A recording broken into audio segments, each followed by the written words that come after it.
right, we are live. What is going on, everybody? Whether you're watching this live or you're watching this after the fact, welcome to the next episode of Random Rambling. This time around, I am joined by my buddy, my friend, TravTries, probably one of the earliest friends I made here on YouTube. It's been a great time getting to know you. And yeah, man, I was super excited to be able to have you here as one of the earlier guests. I was recently on a live stream on your channel using the same thing, StreamYard, and I was like, dude, I think this is a good idea. I'm definitely going to try to do this with more people. And so, for anybody who's wondering what Random Rambling is all about, the basic idea is just going to be a conversation. We're going to get to know Trav a little bit more. You guys are going to get to know him, going to get to know me, and we're just going to sit back and talk a little bit. So, first of all, how's it going, Trav? It's going good. What about yourself? Chilling, man. Worked today, and I'm happy to be home now. I hear that. So before we get too far into this, I'm just going to start with the basic question that I've asked everybody who's been on this thus far. And that question is, what got you into YouTube? Oh, man, that's a loaded one. Well, it basically just, I think it really dates back to like pretty much like me and Ryan doing like random, like literally random movies. Like that's what we called them. We had like a title and everything, but we used to film stuff all the time on literally like a little DVD camera from way back in the day. And like I've just in movies and stuff for movie fans, and like so are you and like everybody else pretty much. But you know, it's just something that like film in general or filming something has always been of interest. Like I always like made like movies and stuff even by myself with the VHS player and stuff like that. And so, you know, YouTube came along and I didn't get on it until, I mean, I'd kind of messed around with it, but I didn't have like an actual like firm channel until 2012. So it was just something that like, I don't know. I've always been like a picky eater and stuff.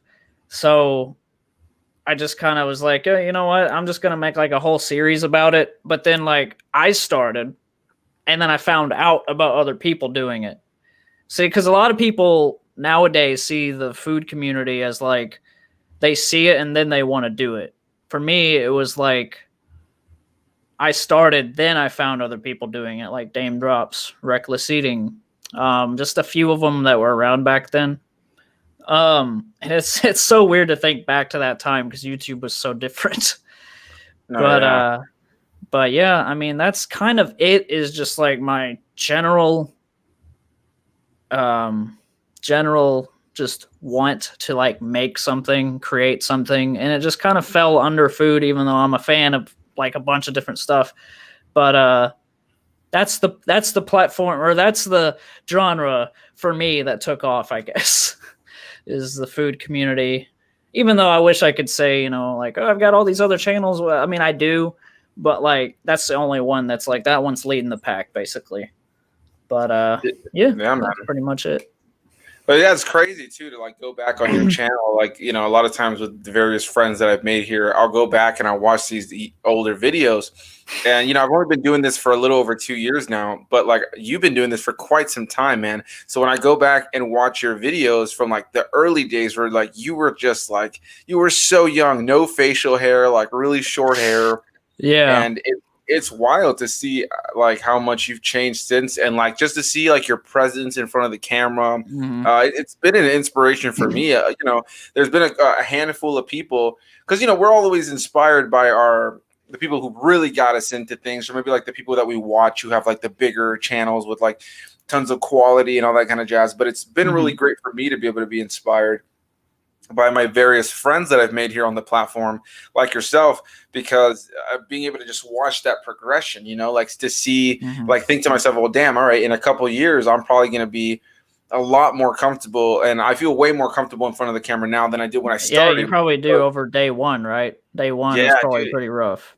It's crazy. The worst part about going back and watching my old videos is seeing that I've put on like 30, 40 pounds. Yeah, that's definitely the worst part, but you know. It's like you said on my stream, you're like, man, I don't know why he's not gigantic, but I don't know. Definitely gained weight since then, but I don't know. I want to get back in shape, whatever that's gonna entail. But I'm interpreting the stars. What's up, man? Yeah, he's in here. Let's look at some of the comments real quick. We got interpreting the stars and cool to the fullest. Um, I I should like say that that name. Cool to the tomorrow, fullest. tomorrow is Wednesday. Yeah, tomorrow I will be on Interpreting the Stars channel for a collab review for George of the Jungle, starring Brendan Fraser. So definitely looking forward to Y'all would review that. it. The And most then random thing ever. oh yeah, for sure. I mean, I think you can always count on David and I, interpreting the stars and I for the most random movies to be reviewed. You got the big ones in there. You got the popular ones, the ones that you probably expect. But then random stuff. George of the Jungle. Today I decided to review a documentary series that just started on Disney Plus recently called Magic of Disney's Animal Kingdom. And I'm sure like 5 people will watch it. Um, but uh, but yeah, I mean, that's how it is.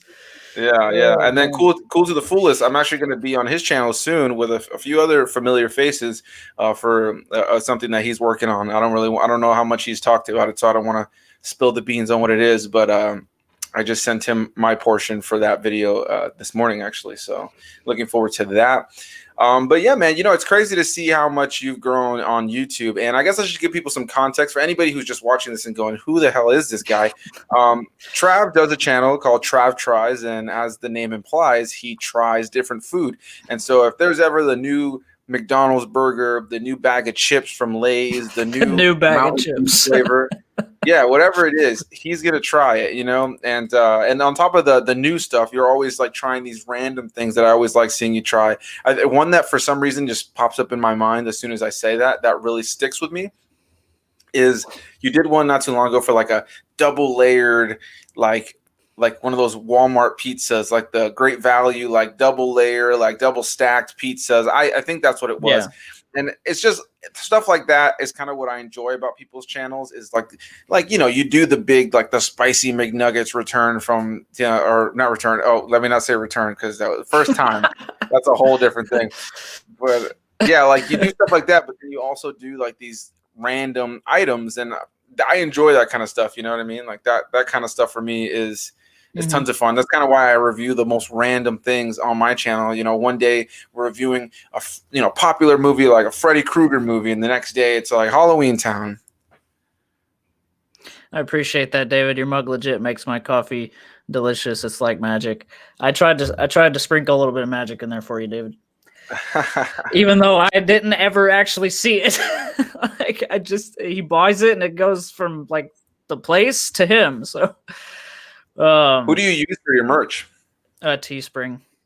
At least for right now. I mean, I haven't found anybody that's technically better, even though I've kind of run into some like problems with them every now and then. Like I don't know if you saw it or whatever, but did you ever see that test merch that me and Dustin got for the podcast where like mine was super bad? Like we literally planned it like, okay, we're going to do like a collab where we both unbox our merch for the same channel. And I had no idea that opening mine was going to be that bad. And I was just like, well, like it just, it was just honesty. It was just like, well, we promised to put this up. So I wasn't going to cut that part out. Like now I talked to Dustin about it and everything. And he was just like, yeah, we should just be honest, just put it out and then fix it later, So I don't know, but yeah, no, I feel that. I honestly, I have to say, I commend the way you handled that because I remember that I was sitting here with my girlfriend and we were watching. And I was like, oh, Trav has his merch. Like, let me see this. He's probably hyped about this in the video. Like, I got to see this. And then you opened it and you looked straight in the camera at some point and you were just like, yeah, like, I can't lie to you guys. This is disappointing. And I appreciated the honesty there. Hey, what's going on? News to Astonish, my friend Ronnie. What's going on, Astonish? Hello to you as well. I should have said I've got a bad feeling about this. That would have worked out. Hey, thank you.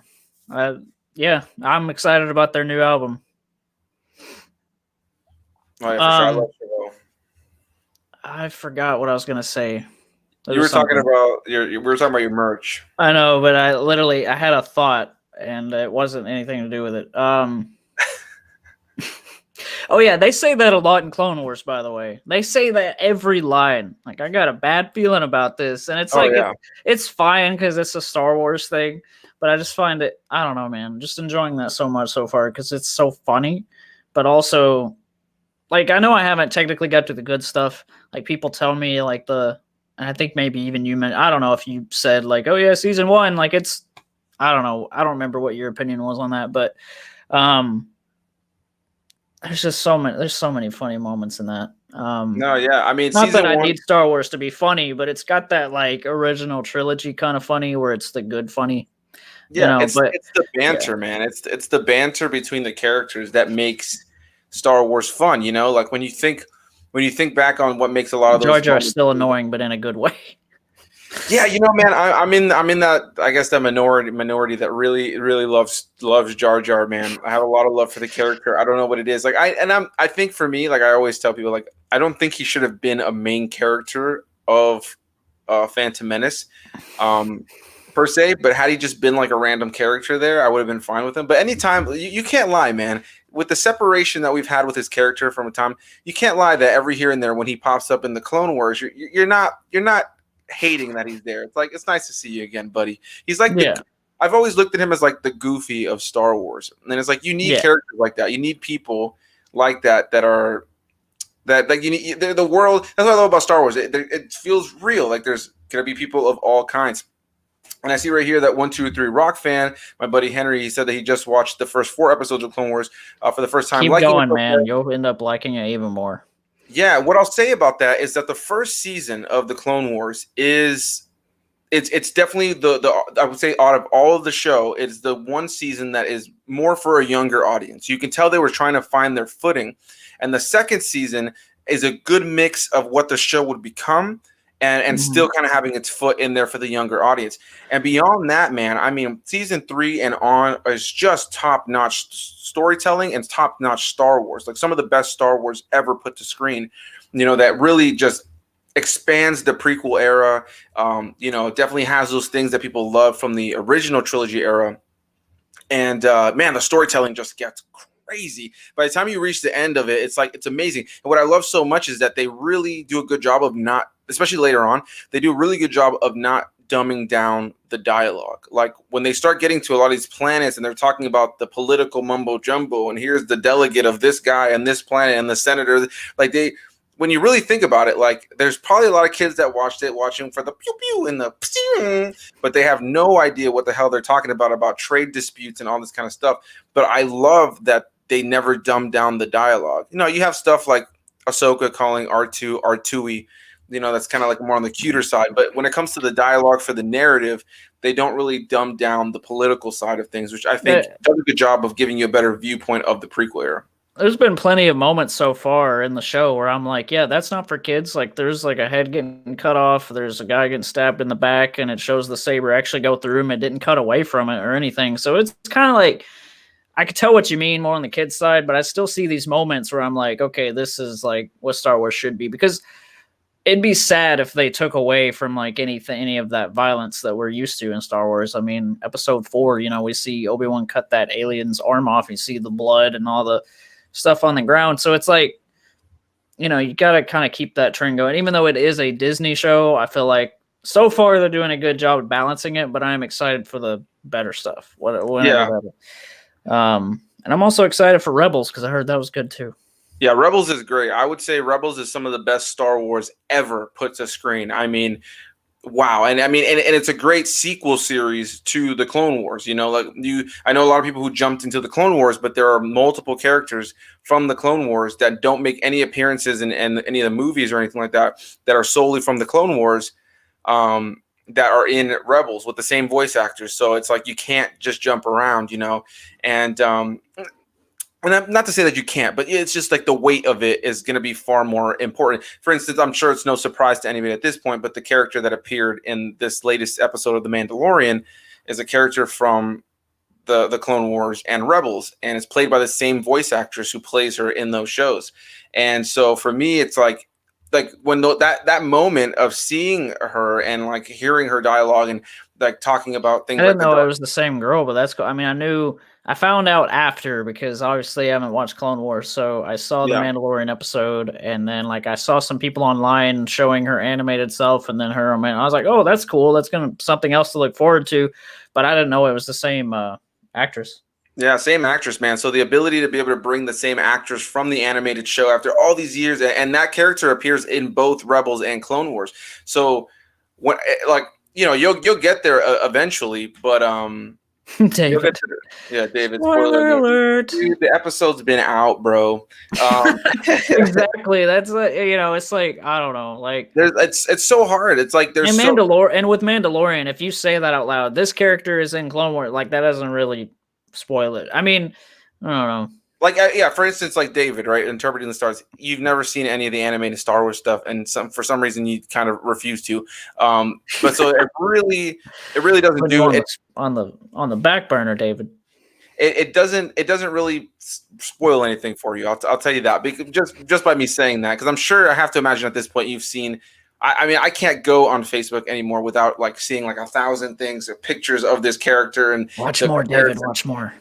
Yeah, so it's like But no, because he's watching like 20 movies a day for his reviews, so he's good. yeah.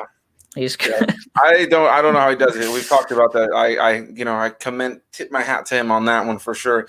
But yeah, Definitely. man, I'm really excited for you. I'm excited for you in this journey. To anybody who's watching the Clone Wars for the first time, and Rebels, because like you were saying, like the whole Disney thing. Funny enough, this show was actually originally the Clone Wars was originally on Cartoon Network, and it I think then I remember that, but I when never Lucas, watched it then. when Lucasfilm was sold to Disney, they canceled it, and so part of that was that the last season that came out, it ended with a sense of you can like, all right, fine, it could end there, but it didn't have that sense of finality.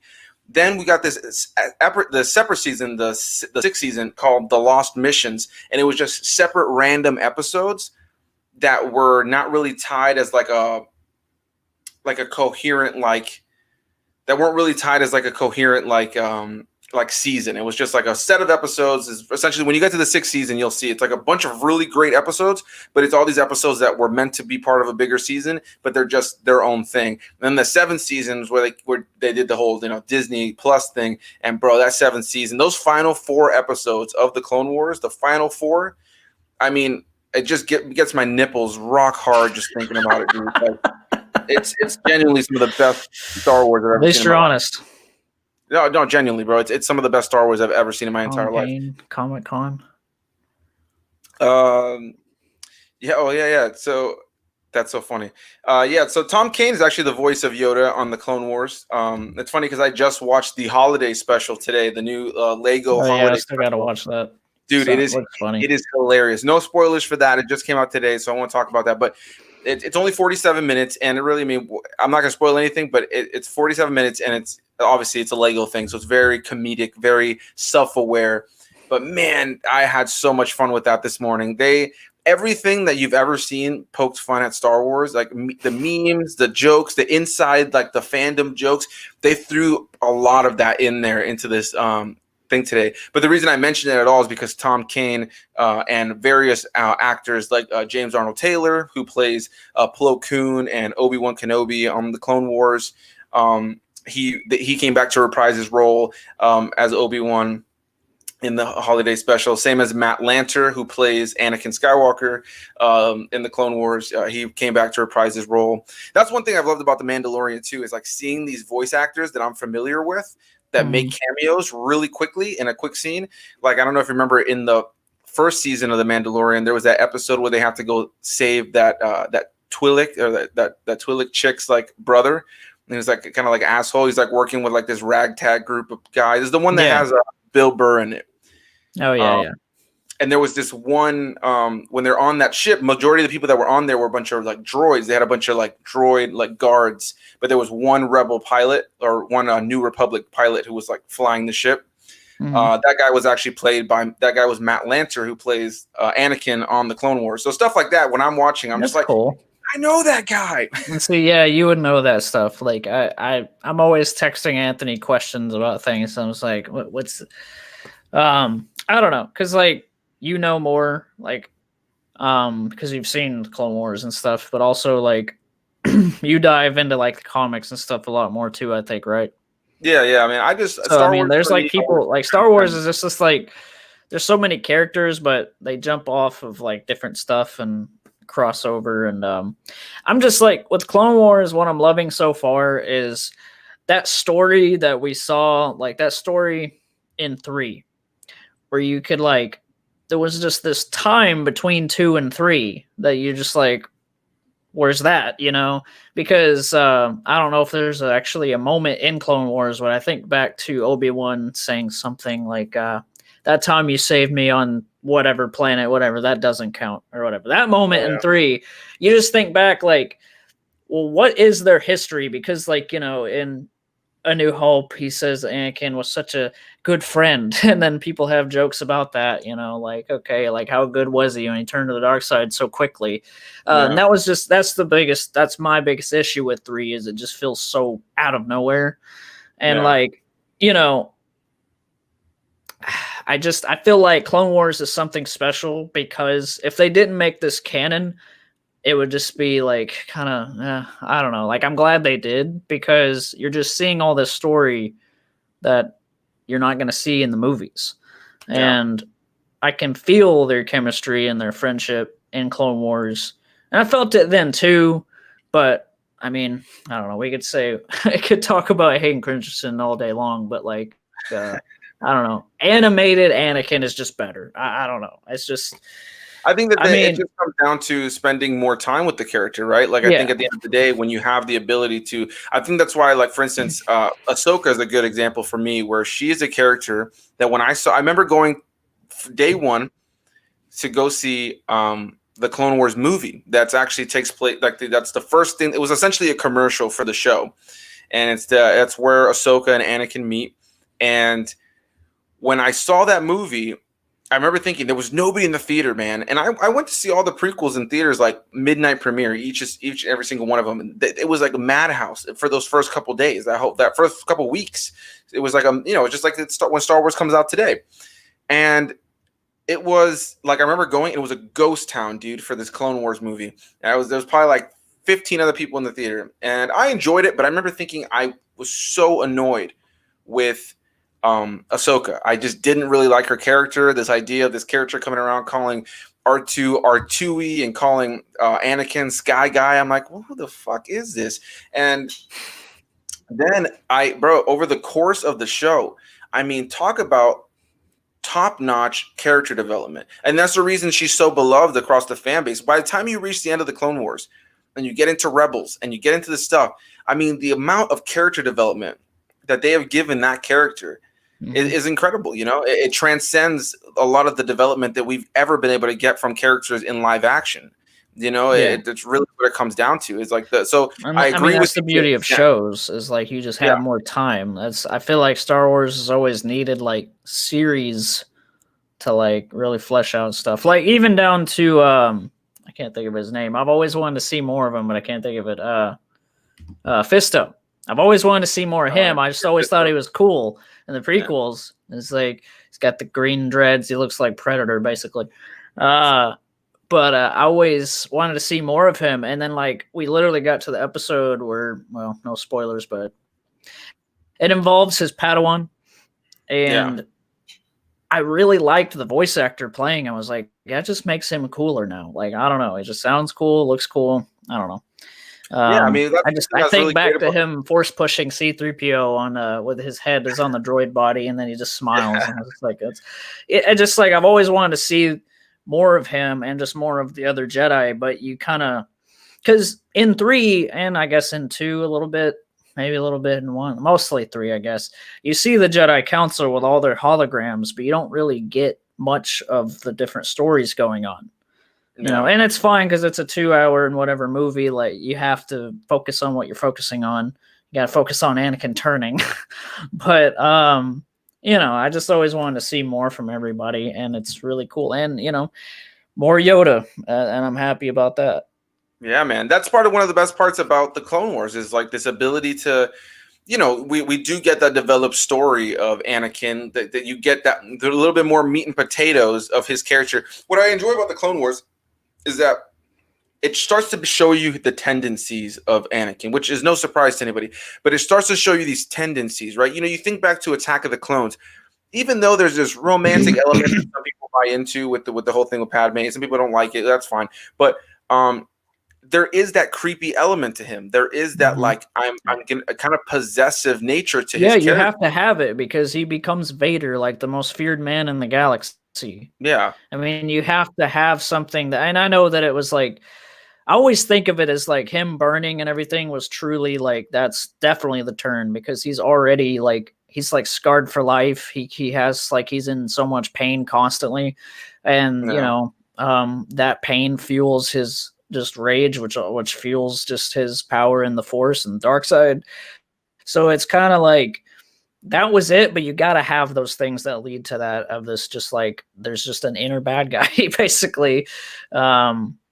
Even down to the detail, he's always kind of wearing like darker clothing. I Yeah. it's like it's always been a thing with him, and I know that's like, I don't know, that can be kind of like weird because even if they would have gave him like light colored clothing, you still would have the turn, but it's just, I don't know, it's Yeah, I interesting to think say the least. yeah, that's like a visual implication of like his path, I would say, like as far as that Yeah, choice to have him in that clothing. But yeah, man, that's what I love about the show is you do start to see these moments, these tendencies he has, these possessive moments. What I also enjoyed too was there's time spent. You spend a little more time. You get to get a lot more time actually with Anakin and Padme's relationship, and getting to see these moments in the series of him being a bit of a possessive guy. You know what I mean? Like he yeah. takes it to the next level, which just fuels why he's just so motivated to like anything that happens with Padme. You know what I mean? She falls out of the ship in Attack of the Clones, and he's instantly ready to just swan dive out of the freaking that ship. And Obi-Wan's like, what would she do if she was in your position? You know what I mean? Like, She and will then Anakin's fulfill her like, duty. exactly. And then he's like, all right, well maybe I'll stop being a little whiny, little. Yeah, but like at Snack the in end of the the day, house. What's yeah, going he's on, just man? like, yeah, Snack King Cole. What's going on, man? He probably saw the Instagram post. But Who Trav put in the Trav in the basement. I don't basement? know, man. Like, I don't know who put me here, but I'm here. Anthony put me here. He's holding me Yes, I hostage in appreciate his it. basement. Just saying. If I anybody noticed wants to rescue. that David said that he likes Hayden Christensen. I always liked him too. I just Me haven't too. seen him in enough that's directed correctly.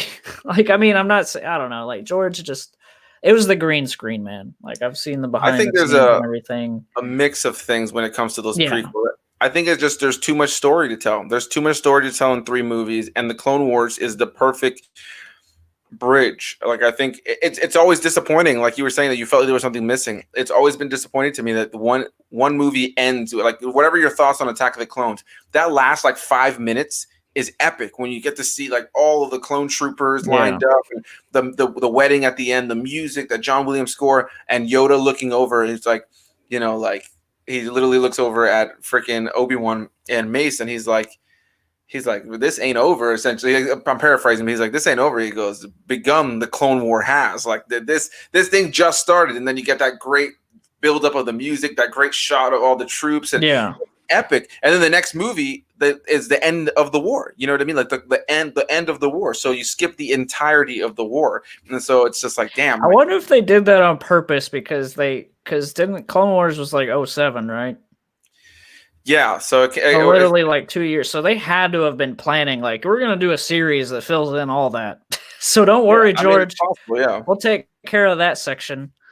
Yeah, I don't Well, know. the Clone Wars was actually funny enough. Except for the part that just ended, like this final season, but the Clone Wars was the last thing that George worked on, um, in Star Wars. So like the last thing that he was at, like that released that he had his hands on. So that much. That's why people look at like Dave Filoni as like the prodigal son, the prodigy under George Lucas, is because he's the one who was the showrunner.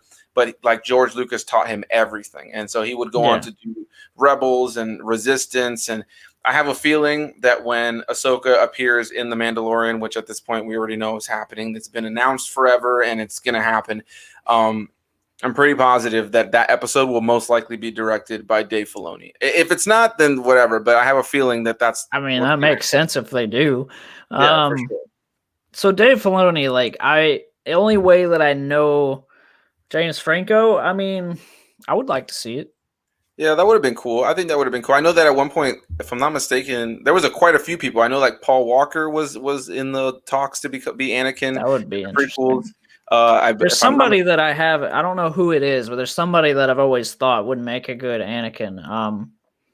Also, I've always felt like whatever his name is, Whitwer. Yeah, Star Killer.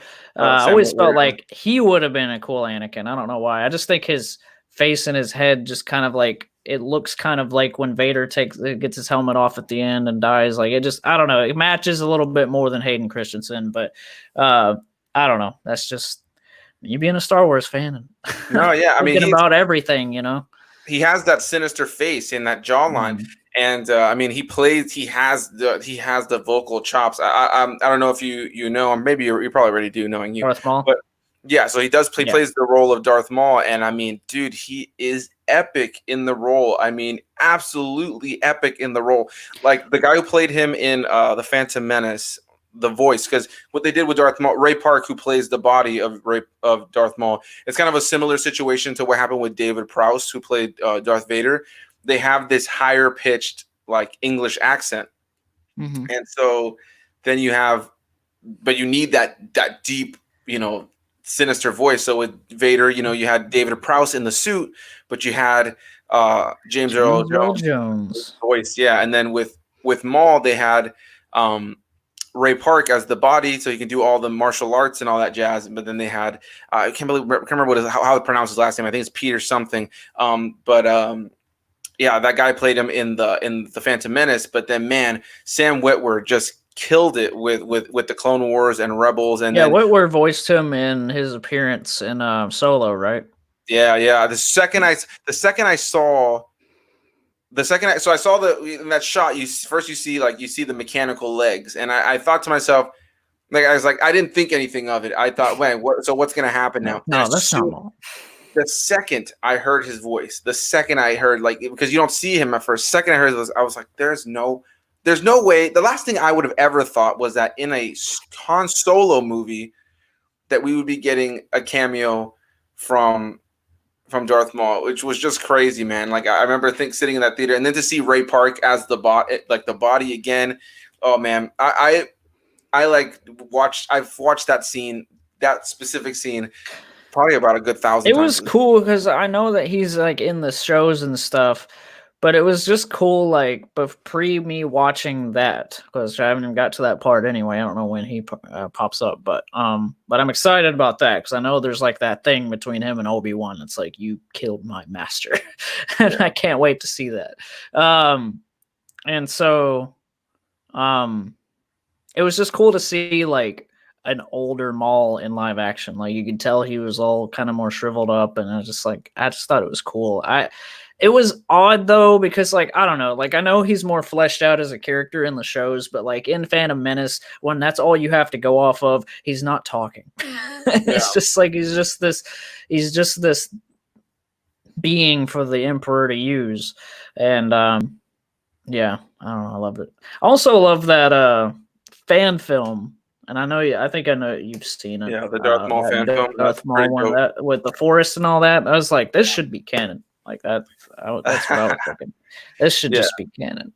It's pretty dope. I love seeing really cool fan films, man. Like there's some pretty amazing stuff that which has always excited me when now we're in this era where we're getting all these different creators getting to work on Star Wars. Because Yeah. for me, I always like wanted to see that. You know, like when people were like, "Oh, the Han Solo movie," well, it just hit on everything we knew about Han Solo. You know, everything, the Kessel Run, and how he met Chewie, and how he got his blaster. So, really, what was the necessity for it? Meanwhile, I'm sitting here like, dude, like I've been a long time Star Wars fan, and there are before they got the new canon, there were just hundreds of books and comics, and now they've already released an ass ton in this current canon, and I'm just like, why? There's so many great stories being written by such really great writers. Like if you like sat down to read them, and I don't know if you like read much as far as books. But like, even if you use something like Audible, where you can get the audiobooks, Star Wars audiobooks are the coolest. It's like a movie because they actually add in all the sound effects and they do all the voice acting. And a lot of the voice actors from the shows and stuff will play the That's cool. roles in these books. So like, you're sitting there, like, I don't know, driving, or you're just sitting down listening to it, and you have like there's kind of like sometimes like a narration kind of thing, but you'll hear the footsteps of the running and the blasters and the voices, and you're getting to just hear the stories unfold. And I've always thought to myself, why do we not get movies and TV shows and stuff of these stories? And now we finally are. And so for me, I'm incredibly excited about all that. You're a little laggy on your end. Can hardly see you. I don't know if you're talking right now. I'm going to assume that we have. Yeah, I think it's more of a possibility now than ever, and especially with Mandalorian. I mean, I don't know why. Hang on. Yeah, you're a little choppy. Is he just a oh, there he goes. Hold on. Is it better now? Yeah, it looks better now. To everybody who's watching, I removed myself just hoping maybe that would work.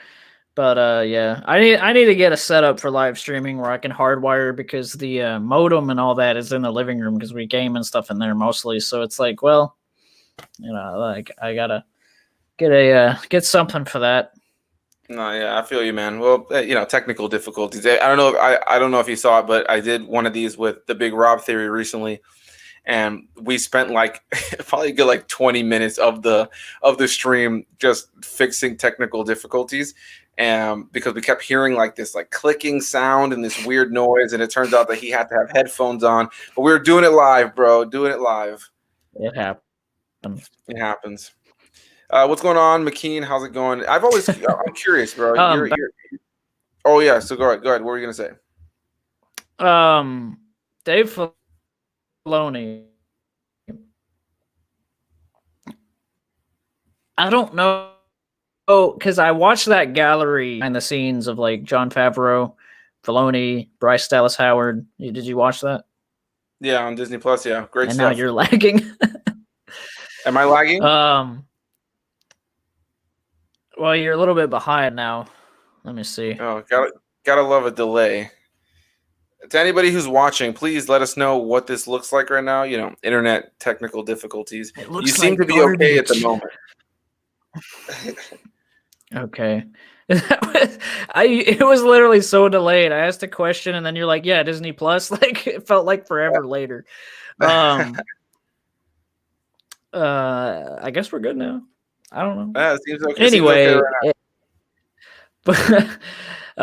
Dave Filoni, where have I seen him?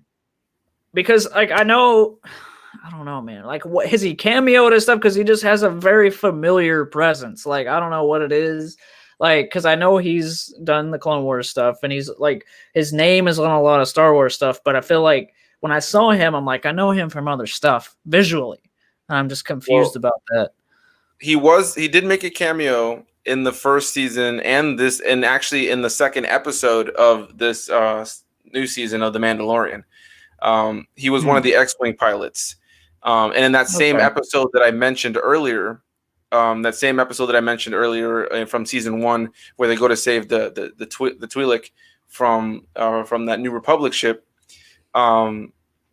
he's one of the X-Wing pilots at the end of that episode as well. Well, it's funny enough, the 3 X-Wing pilots that come in at the end of that episode and destroy the ship that Din, the Mandalorian, left on that, like he left that beacon, and then they come in and they destroy that ship with those guys on it. All 3 of those X-Wing pilots were directors from that from the first season. One of them being Deborah Chow, who's going to be the main director for the Obi-Wan Kenobi series that's going to be on Disney Plus. Yeah, I heard about that, and like I've been hyped. I've been I'm losing you, bro. Hyped up for Obi-Wan for like forever, and it just kept getting pushed back. And of Avatar: The Last. Technical difficulties, guys. So sorry. Let me see if this works. Hold on. All right, we good Do you now. have any Let me browsers see. open? No, just StreamYard. Hang on, let Oh me make sure God. I'm not using my no, I'm not on Wi-Fi. I don't know. Ashley might be playing a game in there, and that might be, but it's That could be. not online. But I don't know. All right. Well, Trav, you're cutting out again. yeah, it's you're cutting in and out at times, but I mean it has its moments that are pretty good. We're at least we made it this far, man. We made it this far. You want me to just leave the studio and then you can try to invite me back in, see if that works? Yeah, if you want to try that, we can. If not, I mean, because I think it's the same link that's in the that I sent you on Facebook. So I mean, if you were to just leave and come back, you would just use that same link. No. All right, I'll try that. I'll All right, BRB. cool. I'll talk to everybody here for a moment. All right. So while we're waiting for Trav to return, I should let you guys know, for anybody who is not has not already seen it, I put up a new review today for the Magic of Animals Disney. Magic of Disney's Animal Kingdom. It's a documentary series that just recently wrapped up the first season on Disney Plus, and yeah, it's a pretty good show. It shows you the behind the scenes of just like what they do to take care of the different animals that are there. Anybody who's a fan of Disney World and has been to Animal Kingdom, I do highly suggest that. We're gonna have Trav back in just one moment and continue the random rambling. But yeah, on top of that, I just recently uploaded also a couple days ago my first ever AMV for the anime called One Piece. If you guys are a fan of One Piece or a fan of anime, please go check that out. Put a lot of work into that, and I'm definitely really proud with how it turned out. And without further ado, bum bum bum. Without further ado, nice segue. Yeah. I think we're better now. I don't know, but either way, I don't know. I gotta figure Yeah, out my. you seem better now for sure. I see 123 Rock fan. Thank you, bro. I'm glad that you checked it out, and I'm glad you enjoyed it. Yeah, man. It's it's like a nice little fun show. There's not much to it. It's not something you have to invest too much into. You just sit back and watch some people take care of some animals. I think that if you're a fan of animals, fan of Disney, there's definitely a lot to watch there. But man, what were we talking about? So we were talking about Dave Filoni, and I noticed that right up here, our good friend McKean. By the way, can you please let me know, dude, if I'm pronouncing your name correctly? Is it McKean? I see he said here that Dave Filoni directed some episodes of Avatar: The Last Airbender, which I was aware of. Yeah, so I'm glad that he brought that up. And I'm still watching yeah, that too. I kind of pushed it back a little bit, but it's like Clone Wars is me and Ashley's show right now. Avatar is like a by myself show, but I haven't continued yet. But I'm excited about it. No, yeah, I feel you, man. No, it's a good show. I think you'll really enjoy it. I haven't watched the sequel series, Legend of Korra, but I've always heard really good things, and I definitely want to check that. I lie. I've seen like 2 episodes, but I don't remember them. I'd go back and revisit it today if I had. McKean. Okay, McKean. All right, so I wasn't terribly off. I just kind of combined it all. McKean. I kept wanting to say McCain, honestly, but I mean. I'm terrible at pronouncing things anyway. I'm terrible at like reading something and thinking it says something completely different. I've always had that. I don't know, man. Like I have to really like when I'm playing a video game and like you have to read something, I'm like really, really reading it. Like, okay. I don't know. A little bit of a slow reader.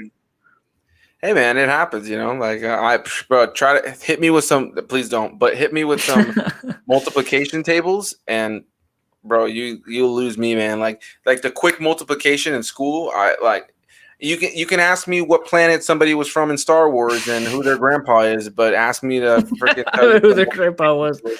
And I'm gonna be sounding like an idiot. It was always one of my least favorite things ever, man. And like the longer I've been out of high school, I think I've done a pretty good job of trying to educate myself in life and make sure that I'm pretty good at like being able to say what I need to say, sound like I want to sound, articulate my thoughts. But hit me with like if I'm like working, like anytime I've worked a job where I've had to be like at a register, and like somebody like I don't know, let's say somebody orders something and and they didn't give me change initially, but after I've rung it through, they're giving me change last minute, and I'm like trying to do the change in my head, bro. I look like that lady that's like that meme where I don't know where it's from, but it's like that lady who's like she's like looking like this, and it's got all this like numbers around her and like all these. Yeah. Yeah, like that's literally me, dude. Anytime like something like that happens, I wish I was quicker with math, but I'm pretty much inept. Yeah, I mean, like I said, one day we'll have to. We'll have to do some kind of collab with with a food review, because I'd be very, very interested to see how you word a food review to describe it. I What does wouldn't it even know how taste to do like? it. But that's the thing, is I still don't feel like I do, but I've been doing it forever. It's just like, people just watch, but then I learned to accept that. And going back to what you said about like me changing over the years or whatever, like with the channel and everything, it's a good change, because I feel like I'm so much more laid back about everything. I'm to the point where like I just, when I make them, not really a mistake, but I'll just say stuff that's just really, really dumb sounding, because I'll watch it back. You got to edit your video, so like I'm watching it back and I'm just like, why did you say it that way? Why are you the worst? And it just, I feel like you would be more, I guess the word is intelligent with what you say, but I might be wrong. I don't know, I'm man. not putting you on a pedestal, but I definitely, I'm horrible at wording stuff. I know what you mean, though, man. Sometimes even if you have something in here, it just doesn't come out the way you want to. The worst thing for me, the most frustrating thing is because one thing I guess I should tell you guys is that a lot of times I practice my reviews ahead of time. I don't do what a lot of people do. I don't write down like for instance, interpreting the stars. I commend the living hell out of that guy, because he's shown me. I don't know if he's shown you before, but he like writes scripts. Like Yeah. he writes full blown scripts, and he's shown me, and bro, it's very impressive. It's very impressive the fact that he's able to. We've talked about it before. He's able to shoot out these very quick paced videos. He gets his thoughts out. It doesn't look like he's reading from anything, and he is genuine. He has his opinion, and he's really good at it. Me, I wouldn't be able to. I would look like I'm reading from something, so I just can't do that. You know what I mean? And Yeah. so, and for me, it's like, okay, then I have to try to know what I'm going to say and kind of go off of feeling in the moment. Try to go off of my vibe in the moment. And then with food and drinks, you can't do that, because it's based off what in the moment, literally in the moment. So like movies is like, yeah, I can put my pre thoughts down, but then food is like, sometimes I'm literally like, guys, I don't know what this tastes like. I don't like, there's no way to describe it. Some tastes just taste so out there. And I always try to make the joke to people in my audience, like, I like PB&J, cheese, like all this other stuff. Whenever you're talking about like a freaking Asiago something, I'm just like, I'm not excited about it. It's like, and when I'm not excited about reviewing something, I don't want to do it. I'm just like, but it's like, but for the people, it's like, but welcome to YouTube. I know what you mean, man. And then the worst thing too is when you even in the moment, like when you have a thought. I'm sure this happens to you too. When you're like, you take a bite out of something, you have a thought of how you want to say it, and it's like, this is just it's just like you just stumble over your words. I've been considering doing like a video of just all my bloopers. Outtakes, yeah, that'd be if funny. you watch my channel, like there's quite a few times where I like post a video and like maybe I like here and there I'm gonna go into a sentence and I stumble over my words. Maybe I'll do a zoom in on my face to kind of just poke fun at myself before somebody else does, because I really don't care. And I'm just like, damn. But like today I did that review for the animal kingdom thing, and I was just stumbling over my words. I couldn't get out a proper sentence.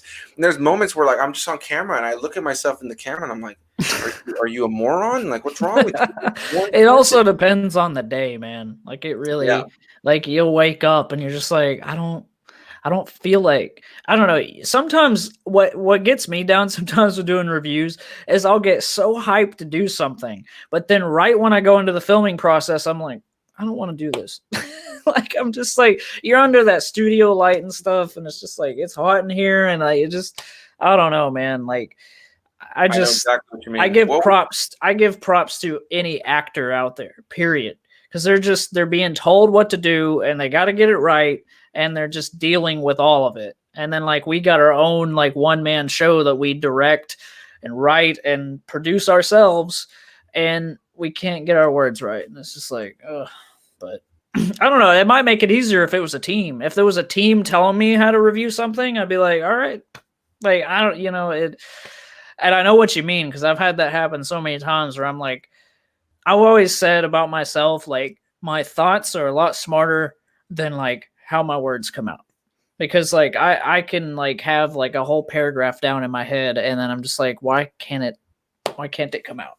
But No, it's I funny know though. exactly what And you it's mean, it's man. fun to poke fun at yourself. That's why I do zoom ins too and stuff and like just like try to because it just adds some flair to the review. Like I get bored when I'm editing my review and it's just like just a normal cuts, just like whatever. I like to zoom in and out because I'm like, for one, it keeps the people's attention. It's like a kind of a science on YouTube at this point that if you change your like the way that if it's just normal the whole time, like it just depends, I guess. Depends on how quick the video is, but if you want it's like longer then like the more you need to like grab attention. Because my watch time is garbage. So I'm trying to do that. But yeah, Yeah, whatever my I'm saying. I views don't and know. my views and my watch time lately have been pretty bad. But it's weird, man. You never know what's gonna pop off on YouTube. I've noticed that these live streams have been fun because people can can engage with you and stuff like that. So that's where my watch time has been coming from lately, or something random. Like last week, I went and saw not last week. What am I talking about? 3 or 4 weeks ago, I went to go see this terrible horror movie that nobody's ever heard of, or not a lot of people have, called The Empty Man, and I was the second reviewer to post a review for it, and it has almost 2,000 views now, and it just happened randomly, man. Like it's just so I just decided to go see this movie on opening night, and it just turned out that nobody saw it. None of the big, I don't think any of the big reviewers, that like the really really big ones, went to see it and reviewed it. Like the fact that I was actually the second movie review for that movie up, it was just like, and this movie came out in theaters, dude. Like it I've just only been able to do never that with happened. food maybe once or twice, and that's that's really like I find out about Rare. it before other people found out about it, and like I got that thing shot, edited, and put out on a decent day. There's only been a couple times where I can actually say that I've put a food product out like pretty much like the day of release or the day after. And like Yeah, that's how you get your views. That's how Ian for sure. K and like other people like that do so well with the food community. And it's just like, but it's just not like, and me and you have 9 to 5 jobs. So it's definitely just this thing where it's like you got to move around, you know, your relationship, your job, YouTube. There's a lot. Thomas always says it to me like, I think you got too many irons in the fire, man. And then yet we start a channel, so he can't say anything about that. But but yeah, it's just like sometimes I do feel that way, like too many irons in the fire, just because it's like, but I don't want to be limited to this just food guy because like Yeah, yeah, food's a big part of my life, but I have other interests too that I feel like can be turned into something creative. yeah. And that's the beauty of like the podcast is because that's just me and a friend talking. That's all it is. And it's a reason to get on there and do that.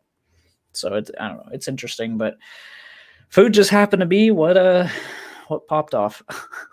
Yeah, no, it's crazy, man. And that's I think that's part of why, like, for when I started my channel, I didn't like I couldn't figure it really. Quite frankly, I was trying to come up with a name that was gonna be like something like pizzazz, something like not pizzazz, but like something that was gonna have some sort of like wow factor to it, some sort of like, I don't know, something that sounded movie related, right? And I was coming up with all these different stupid names. I was gonna call it Perez Says at one point. I was like, that's stupid as hell. And then I was like, you know what? Let me just call it my name, and if I change it at some point, that's fine. And maybe I will change it at some point. Maybe I'll come up with some sort of clever name. But at this point, my channel is what it is. And then I just realized to myself, like, okay, I do movie reviews. I talk about TV stuff. That's what I love to talk about and do. So I've not gotten bored of doing that, but I love that I've been able to just because it's just my name. I'm just like, if I want to do a vlog, I'm doing a damn vlog. If I want to do a supercut on some anime that probably half my audience has never heard of, I'm gonna freaking do it, man. I'm gonna do it. I'm gonna do it to it, man. I still like Jedi Perez. I don't know why, but I just still do. Jedi Press, yeah. Me too. I almost called it Because my one of like my my Xbox gamer tag would eat my Wookiee. I Yeah, almost that called would it work. that, but I was like, that's just weird. Nobody's gonna. Yeah, I mean, there's a time and place for things, I guess. Um, yeah, but yeah, I mean, you're the Star Wars fan, guys, so I feel like something that's related to See, and that. I guess for that, right? There's so many Star Wars channels, like Star Wars centered channels, and I knew that I wanted Star Wars to be a huge part of my channel. I wanted people to know this guy freaking loves Star Wars. But at the same time, I was like, all right, I want to be able to just talk film because I love film so much. Mm-hmm. And there are channels like Star Wars Theory and Star Wars Explained and Hello Greedo that do such great top notch Star Wars content, as well as so many others. But those are three of my biggest favorite Star Wars channels, and especially Star Wars Explained and Star Wars Theory. Like I've had people tell me like, oh, you should do lore videos, like where you break down lore and like books and comics. And I'm like, there are channels that do it so damn well that to hop into the game today making subpar videos, like figuring it out, I just wouldn't want to. I wouldn't want to because I'm just like, I wouldn't even watch my own stuff on that. Like I'd rather watch these guys who have mastered the craft of these lore videos. You know what I mean? So Yeah. yeah, like that, that's the one. That's the reason I never went down that direction. But I am thinking about doing this series that I'm thinking about calling "Let's Discuss," and the idea is going to be it's going to be an audio only series. No. Well, there will be visual, but it won't be me on camera, and I'll just be using like movie clips or pictures, and it'll just be like maybe I'm going to pick a character like General Grievous, and I'm going to give my full thoughts on General Grievous as a character from Revenge of the Sith to the Clone Wars to the books to the comics, and just kind of talk about them. I feel like I want to do stuff like that where I pick a specific character from a random thing and just talk about them. And real quick, before we continue, let's look at some of these comments we have here. We got McKeon says that he sucked in high school and that he now has his GED and that he's in film school. I did see that you're in film school, man. That's super great, man. And I'm super happy for you. I've considered going to film school a handful of times, and I still kind of want to, but I'm not going to lie. I've allowed myself to kind of be discouraged. 123 Rock fan says, I sucked at math in school. My math teacher tried to persuade me that art career was pointless. Yeah, see, that sucks, right? I definitely had people tell me that going down the path of music coming out of high school was a bad idea. And, I ended up not going anywhere, but it was an incredible experience. And it's always it always sucks when you have somebody kind of like telling you that, oh, yeah, that's not going to work out for you. And it's funny. Yeah, but it's like, prove them wrong, Oh, it's yeah. like there's that whole drive like that I've always had. It's like when someone tells me that I can't do something, I'll do it I do it to do that. Like I'll do it anyway just for that. I mean, I think with a lot of things you have to have that. And like kind of going back to what you said, I understand what you're saying about like not wanting to touch other like types of like Star Wars content because other people do it as well. But at the same time, it's not you. You know what I mean? Yeah. And I mean, and I understand that because I do the same thing with like food. Like I don't know, like I've always wanted to try it, but if I ever did, it would just be some kind of like subscriber celebration or something. But I can't mukbang, man. I can't do it. I just can't sit there and talk to the camera while eating and not cut anything out. I would murder myself. I couldn't imagine doing that myself.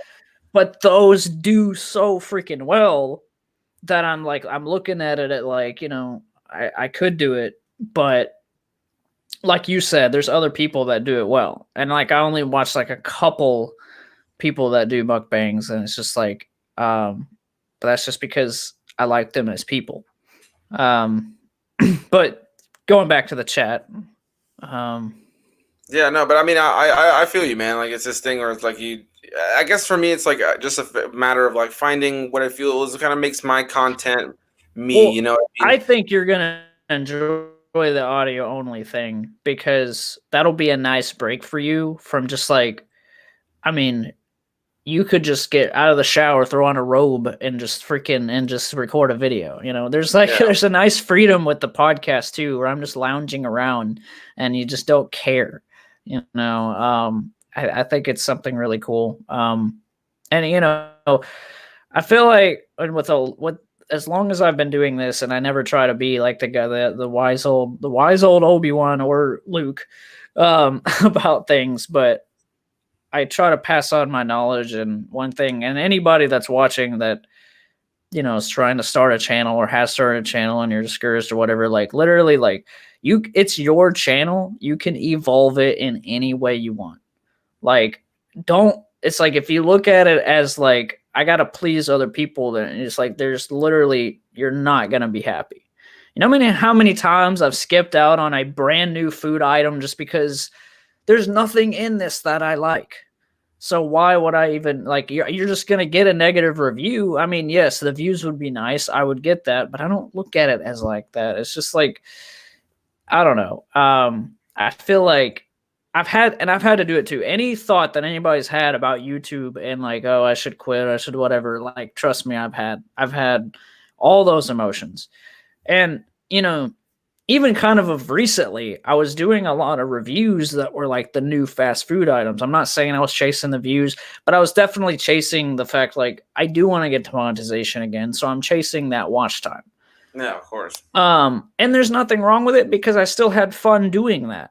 But I'm kind of starting to get back to doing the drinks and the snacks and stuff again because I just keep realizing like all this work and I'm not saying that I'm not gaining anything. I've gained friends. I've gained a general audience. Like I'm in the review crew. Like it's this great scale of like a community, rather it's food or not, that I'm a part of. And I think it's something really cool. And like if you look past that and only do it for the views or doing it for the money, like that's my biggest advice to anybody starting YouTube. Do not do it to chase the money. Just don't.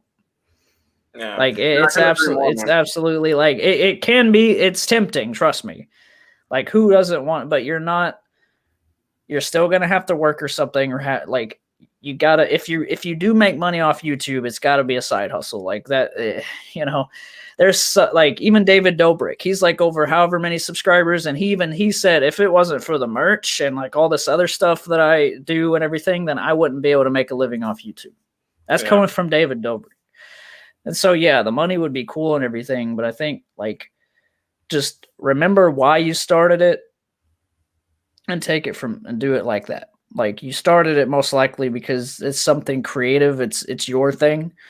And I think that's so important because I've been through all of that in my head with YouTube. Like, it's like, why am I even doing this? Yada, yada. And like all that. And it's just, every time I always have that thing where I check myself. I'm like, just stop caring so much and you'll have more fun. Yeah. I mean, like, just do what you want to do. No, I totally agree, man. Like for me, one thing that's been an eye opener, because I've messaged you recently about like just feeling discouraged about certain times about just like views and stuff. Because I had what I had to come to a realization about was when I started the channel, there was this like surge of support that I had from friends and family and people who had just been telling me to start a YouTube channel or to have some sort of blog where I could, because I used to just post my reviews in a paragraph on Facebook, and then I would screenshot that post and I'd put it like on Instagram, and that was it. That was my review, my thoughts on whatever movie came out, and I just moved on. And it was one of a bajillion posts that I would share on Facebook in a day.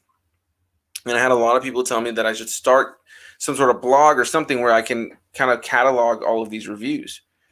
And I finally started the channel, and I had this like great uproar of support right out of the gate. I gained a couple hundred subscribers like in the first month. And I was like really, really like blown away by the support. And all of my videos were getting an abundance of views for a channel of my size. Like my first couple of videos got a few hundred views, like right out of the gate. So I was feeling pretty good. And for probably like the first like you had to come off a high, basically. You like exactly, okay, man. And then you just realized, okay. So, it's that dopamine release, man. Like it's literally like it's in science that when we see these views and then these like likes and whatever, you get a notification from Facebook or something, you just have that urge to check it. And I got a little bit of that information I really enjoyed getting from the Social Dilemma movie. I really enjoyed that because it just really went into like head first, like social media is ruining our lives basically. And that goes with YouTube because like, I mean, it's so easy to chase the views and to be discouraged when you don't get as much, like, I know people, I'm not going to put anybody on blast here, but I actually know people that are even in my community that got so discouraged because a specific video didn't do as well as like their highest popular video. And it's just like, man, like it just like it sucks because you're a friend and you see their potential. You see like what they could be if they allow their, but they're literally like, I don't want to do it if it's not going to get like those views. It's like, well, then you're doing it for the wrong reasons. Yeah. Like, you know, I don't know. That's a whole other that's a whole other episode. But I just I think it's just important to like double check your mind on this stuff because, you know, sometimes you find yourself doing it selfishly. Yeah. And it's hard to not do that sometimes. I agree, man. It's this thing of Because kind of like we're the learning. ones sitting here, we're grinding it out, we're editing the videos, we're putting this much work into it. I mean, right now we're doing a live stream that has some problems going on and stuff, and it's like, and it's all our issue, you know, and it just like, and they get to just watch it for free. And you know it, you know it's a whole thing. We put in the work and we barely get gain sometimes, but like stuff like this, like meeting on YouTube, like I would have never have probably met you, my buddy Dustin, which I have a podcast with. Ryan's a childhood friend, so he would still be around, kind of like Rob would be for you. But I have so many friends that are long distance through YouTube that I met, and to me, if I could take away anything from doing YouTube, that is my gain. Is just like everyone that I've met. You know, it's crazy. Yeah. No, I totally agree, man. I've met so many incredible people. I'm noticing that we have a little bit of a delay again, so hopefully it's not too much of an issue. But can you hear me? Can you not see me? What's happening? I can hear you and see you. Okay, cool. Yeah, there's a little bit of a delay, but obviously not too much there, so we should be okay. But yeah, man, no, for sure. I think for me, I got myself out of that mental space, and I think what happened was I was posting so many videos a week, and then I got to a place where I'm like, okay, I'm done doing this. Because I would watch a movie, like, or just watching a movie for fun, and I would make a thumbnail for it, and then I'd be like, okay, I need to get this review out soon. And it's like, no, like, I can always just watch the movie again. I can always just whatever, you know, like I don't need to get this review up immediately. And I like to do that for the newer stuff. Like if it's brand new, try to help the channel out, right? But I don't really, I'm trying to get to a place of like, whatever. Like the other night, I was going to film a review. I go, you know what? I don't want to do a review. So I decided I'm going to do a super cut video that's going to get copyright claimed for an anime that I love. Because that stuff's fun. It was fun for you to make that. You know what I mean? Like that's what it's all about. It's kind of like, well, I talk about being selfish and stuff, and I'm about to kind of go back on that word, but you do have to do it for yourself first sometimes, though, because like just making that was probably more fun for you than like 5 other reviews you could have made within that time. Yeah. And it's something that you enjoy and that you like One Piece, you like the anime, or you love it, and you just like, I'm going to put this out there as like a love letter from my love of it. And it's kind of like how can I say this? Like, you love this thing so much, so you share it with everybody else, and it's just like hey, just in case other people love this, here's this. You know, that's kind of how like I see those kind of things is you know, I don't know. It's all very it's all about what you think. But no, I couldn't agree more, man. It really was, and it was so fun, and it was so satisfying to finish it and to see it, and watch it in its entirety. And it's just a silly video. It's a silly video. I didn't watch the whole thing yet, but I already loved it. Just before it. Not only is it great because it's been sevenfold, but it's also just like that moment where you synced up the guitar. He's playing the guitar, and there's like a solo moment in the song. It's like, yeah, Anthony knows what he's doing with this. He knows exactly what he's doing. Yeah, man, it's fun. If anybody hasn't checked that out already, even if you don't watch One Piece, I would love some feedback on it. I have a lot of fun doing the supercut videos that I sync up these clips to songs. I have a playlist on my channel called like that where you can find supercuts and all that jazz. And I've done a few of them now, and I'm pretty proud of them. I'm pretty proud of them. There's one that's like right on my channel the second you click on it for with superheroes, which I really enjoyed doing. And yeah, those videos are just fun. And so I'm getting to my in a place in my mind where I'm like, if I am sitting down and I go, I don't want to film anything, screw it, dude. Like I'm just not gonna do it. I'm not gonna put myself like I'm not gonna push myself through it. Let's look through some of these comments real quick. We have one that I've had here on the screen for a little bit, but from Ride Mickey share and and Jonathan. I have to check out your podcast, by the way. I love podcasts. yeah, so we're gonna get to that in 1 second. Rideshare with Jonathan. That's actually somebody in my family, and thank you so much for stopping by, man. McKeon, I would love to read your full length script. Feel free to send it to me whenever you want, man. You have me on Facebook. But yeah, Rideshare with Jonathan. Fun story. Jonathan is he's married to my cousin, and he actually um was the person who really kind of pushed me over the edge to finally start a channel. Like I was inspired by plenty of people that I followed and watched, people who were in that same field. But when I was moving from Nevada to back here to Florida, we did a road trip, and my girlfriend and I stopped in New Mexico and stayed the night at Jonathan's house with my cousin. My sister was there. It was a nice good time. And he showed me in his garage, he had this whole setup for podcast and for his channel. And so he's had multiple channels, whether it's about Crimson Tide or the Alabama State like football. I think that's what it is, right? Football. I'm totally out of the loop when it comes to sports. And now he has this channel, Rideshare with Jonathan, where he's doing all these videos about like Lyft and Uber and all this kind of stuff, which I think is really cool. There are a lot of really cool, informative videos. And yeah, man, he has a podcast, and he was constantly telling me about all these different things and ways he was like, putting himself out there and making money, and like showing me like, and he showed me certain things and showed me how like, like it's really. I think one thing that gets into people's minds is that kind of like, I don't have the right equipment, I can't do it. But he showed me like what he was working with and how easy it was to do certain things. And it was just kind of like, man, just get started and you'll start to find your footing. So I really have to thank Jonathan for that, because that was definitely like kind of like the final kick in the ass that really helped me out there. McKeon says that he loves my music from my band from back in the day, and that he downloaded and listened to the music all the time. I really appreciate that, man. Thank you. And that you show your friends. There's a part of me that is incredibly grateful, and there's a part of me that cringes at that a little bit. Like, I was telling Anthony, I literally told him on Snapchat, I'll just reveal it. I was like, this guy needs to get into doing vocals again somehow, because Anthony's, even for back then, and like stuff like with you and Rob doing covers, I'm like holy crap at your voice. So it's got to be, even, I don't know, maybe improved now. I don't know if like, it may be about the same, maybe because you haven't practiced or something. Like I feel like but yeah, and I wish I had your vocal skills, because I'd be like, man, I'm gonna like make a channel doing covers, and like I've got like I'm inspired to do music, but I just don't, like, I haven't taken the time to learn anything, yeah.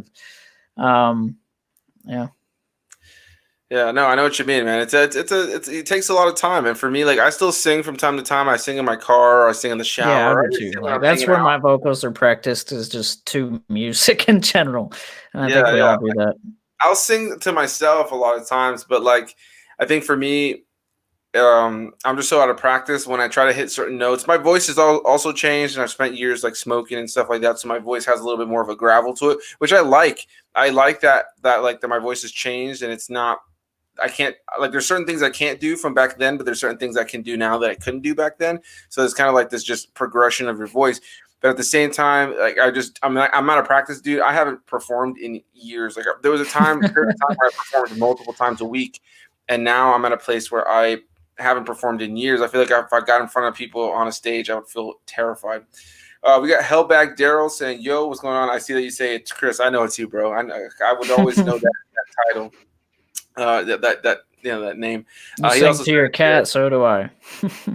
Said in here, it's a grind, but I'm here to help as much as you can. Thank you, man. I definitely appreciate it. And then you also mentioned that that I still haven't picked up the camera. Yeah, I know. He actually offered me like a really nice camera to film my videos with, and he told me don't worry about paying me back until whenever you're capable of paying me back. But for me, man, I almost don't want to take it because I'm like broke as hell right now, and I have no idea when I would ever be able to pay you back. I know you told me not. He was like, it could be years from now. I'm like, dude, I don't even know when it would. Um, Yeah. we got Jonathan here saying, I feel as though if we find that one true way we communicate and our information is best between video, YouTube, audio, and then we find that well, oh, I read that all kinds of weird. Then we find that will to power through it. Yeah, you're right, man. You find that thing that kind of like calls to you, and you find that will to kind of like get through it, and then I don't know, kind of when things do work out, there's nothing more rewarding than like putting effort into it. You know what I mean? Like pushing through like maybe like a negative thought and then having it actually turn out to be a success and people engage and people look at this, Yeah. right?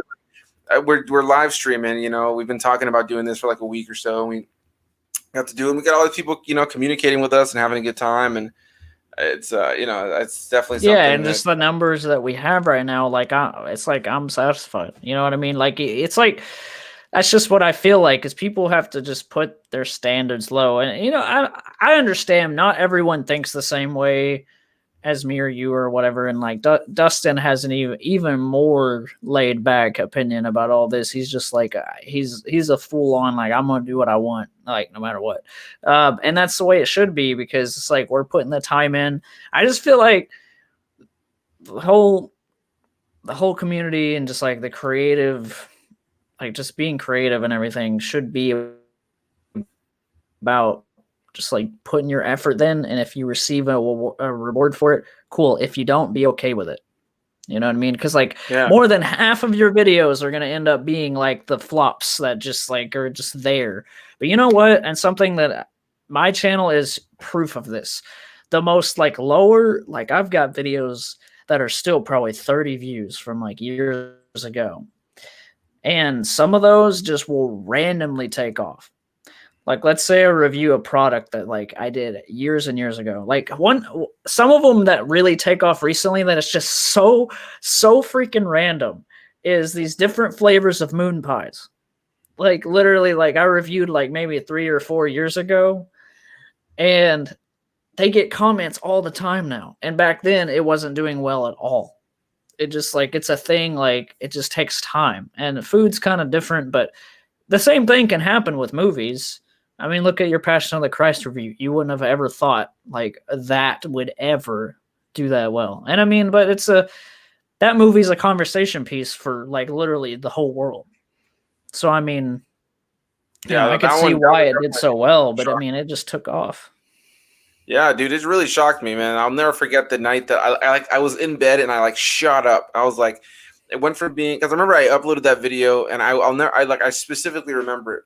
I got like 90 views, like 90 something views, like in the first week, and I thought, all right, cool, that's good. Moving on to the next thing, and then Easter came around and my views skyrocketed to like thousands, and I was like, whoa, whoa, whoa.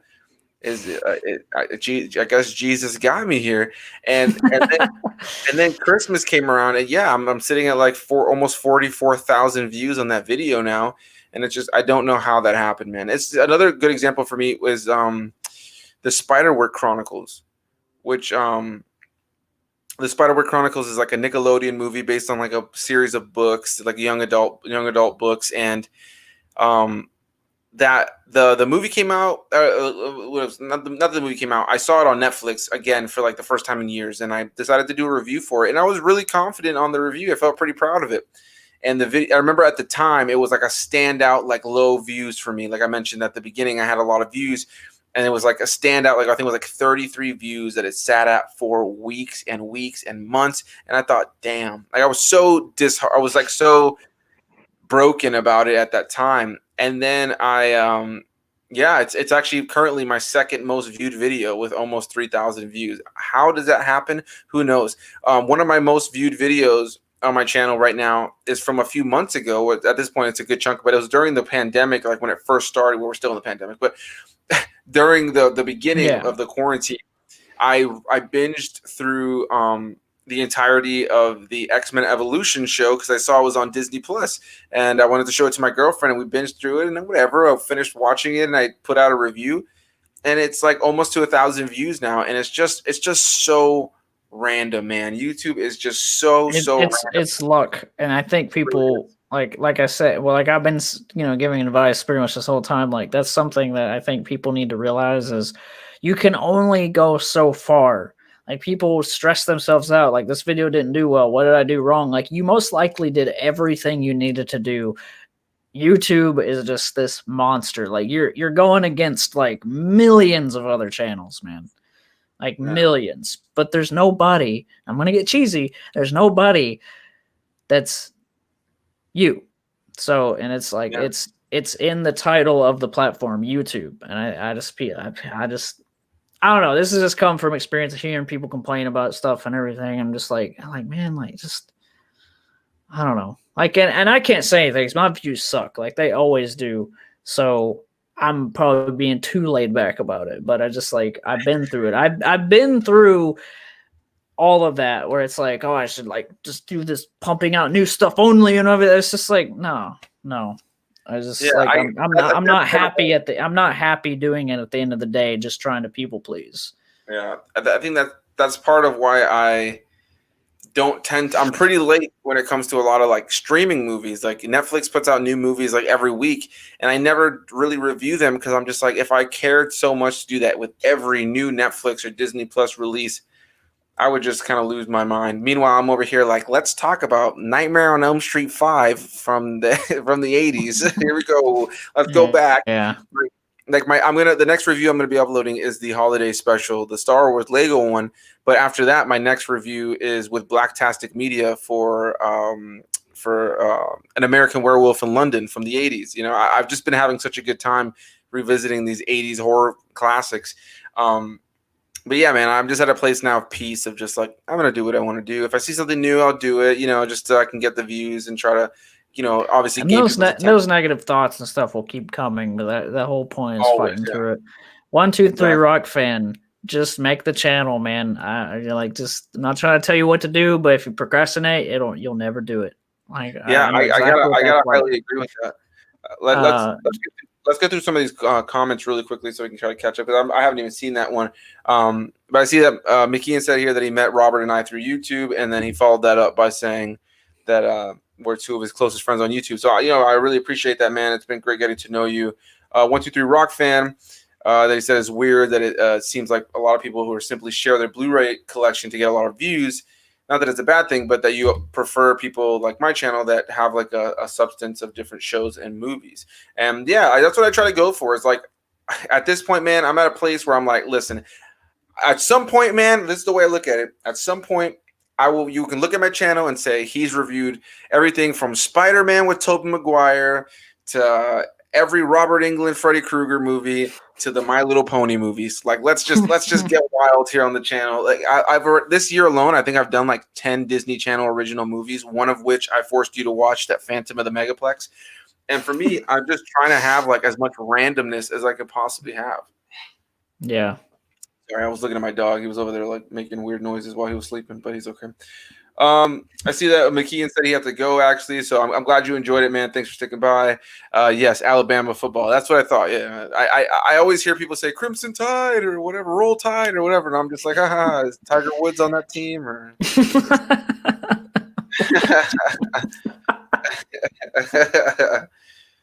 um, McKeon says Tiger that Woods, he where's goes, he at?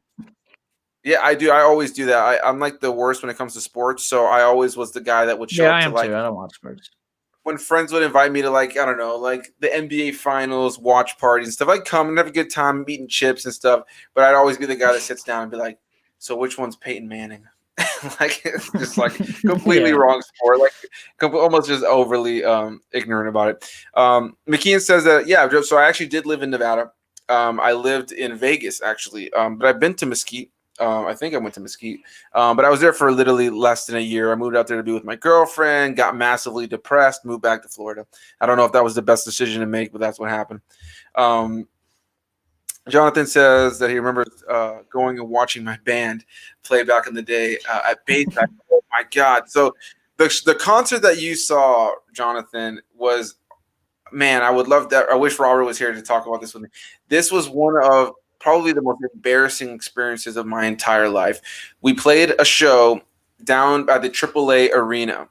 And it was outside of the AAA arena. Mind you, the AAA arena, for anybody who is not familiar with Florida and Miami, is where the Miami Heat play. So it's a big arena. It's like when big artists come through, they play. Now we were playing outside of the arena, like literally right outside of the arena, and people were coming in to a Miami Heat game, like when we were playing out there. And mind you, we're like a rock, like metal group at the time, which is just a weird setting to be screaming. But meanwhile, we asked the people, the promoters, like multiple times, should we bring our own equipment? Should we bring our own amps? Should we bring our own drum set? All this stuff. They're like, no, just bring your like actual instruments outside of the drum set because we're already gonna have a drum kit for you.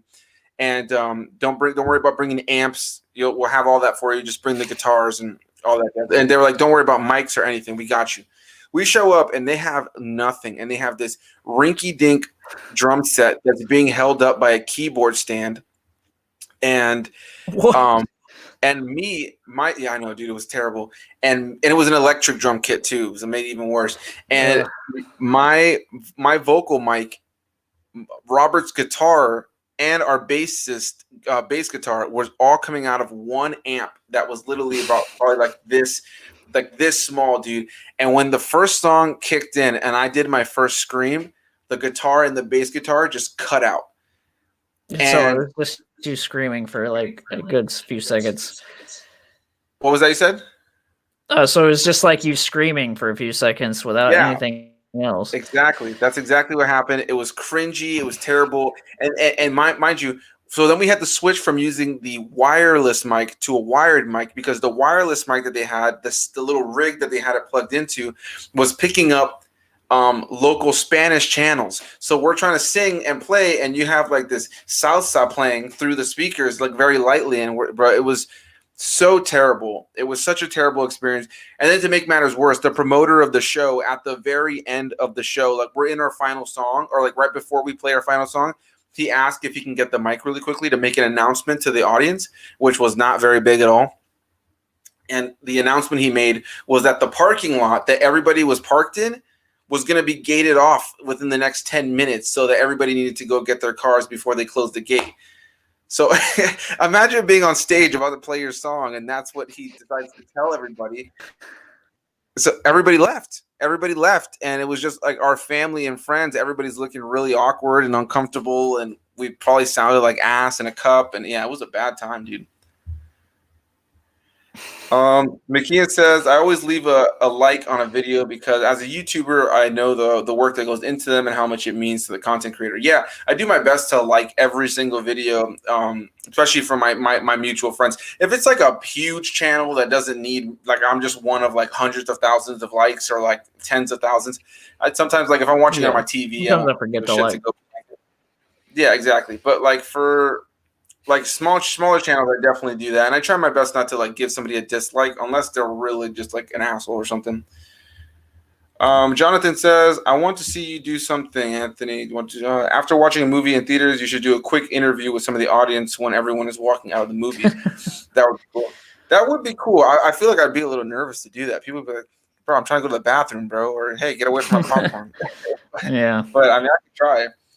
Finally got to this 123 Rock fan. Yeah, you want to start a channel, but you've been procrastinating. I will say, man, if it helps you at all to kind of just really motivate you, right over there is where I'm pointing is that setup that you guys see in my videos where I have the Obi-Wan Kenobi stand up and the bookshelf with the movies and stuff behind me.